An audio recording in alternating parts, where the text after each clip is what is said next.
Rahmat Tuhan tetap bekerja meskipun imamnya berdosa. Tapi dalam eksorsisme, kepribadian dan kondisi rohani imam sangat berpengaruh agar iblis tidak punya celah untuk menyerang imam.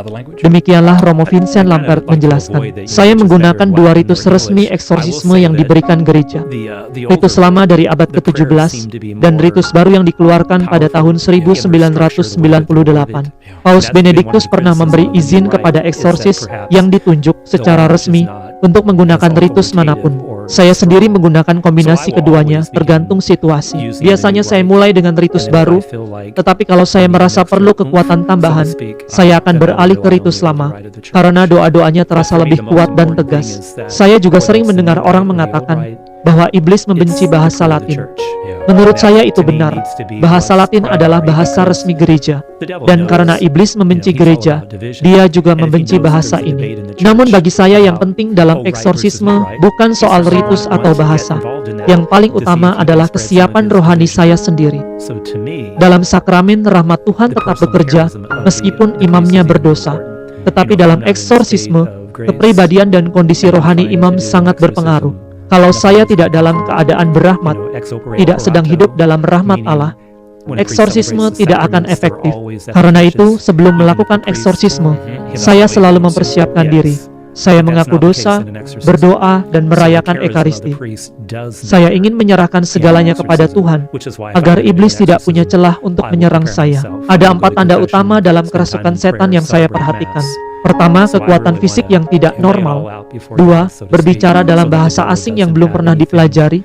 3, mengetahui informasi yang seharusnya tidak diketahui. 4, menunjukkan kebencian terhadap hal-hal suci. Contohnya waktu saya masih di Roma, saya pernah menghadapi seorang pria tua yang kerasukan. Saat setan dalam dirinya muncul, ia tiba-tiba melompat dari kursi dan mengangkat kursi logam berat dengan satu tangan. Saya juga pernah menangani kasus di Alaska, dan saat setannya muncul, dibutuhkan 5 orang untuk menahan orang itu karena kekuatannya sangat besar. Soal bahasa asing, saya pernah menyaksikan orang yang kerasukan tiba-tiba berbicara dalam bahasa Latin atau Yunani kuno. Padahal saya tahu pasti orang itu tidak pernah belajar bahasa-bahasa itu.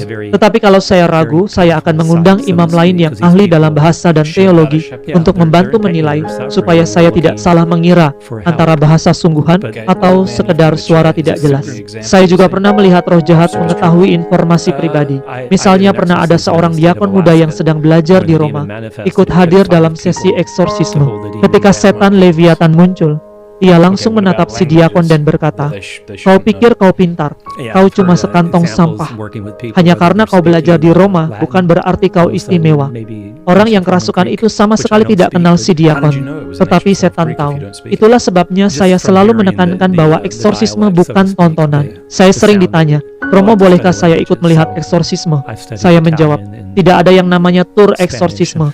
Ini bukan hiburan, ini perang rohani. Setan selalu ingin tahu siapa yang paling lemah di ruangan itu. Jadi saya tidak akan membiarkan orang ikut jika tidak punya peran khusus. Dan bukan setan yang menentukan tempat eksorsisme. Saya yang tentukan, bukan di rumah kosong, bukan tengah malam saat hujan petir seperti di film. Eksorsisme selalu saya lakukan di tempat yang suci, di kapel atau gereja. Tetapi harus juga tempat yang tenang dan privat. Saya tidak mau orang yang masuk gereja untuk berdoa tiba-tiba tanpa sengaja melihat eksorsisme. Saya hanya mengizinkan beberapa orang hadir. Saya sendiri, orang yang dirasuki, 1 anggota keluarga, mungkin imam lain dan beberapa orang yang membantu dalam doa. Lalu kami mulai doa eksorsisme. Setiap tahun saya menerima sekitar 2.000 permintaan pertolongan. Tetapi dari jumlah itu sekitar setengahnya sebenarnya lebih berkaitan dengan masalah psikologis, bukan kerasukan. Sisanya sekitar 50% memang menunjukkan tanda-tanda kuat gangguan roh jahat. Sayangnya tidak semua imam siap menghadapi ini. Kadang ketika ada orang datang ke pastoran dan berkata sedang diganggu setan, imam langsung menutup pintu atau memutuskan telepon. Tapi kalau gereja menolak mereka, mereka bisa mencari bantuan dari tempat yang salah.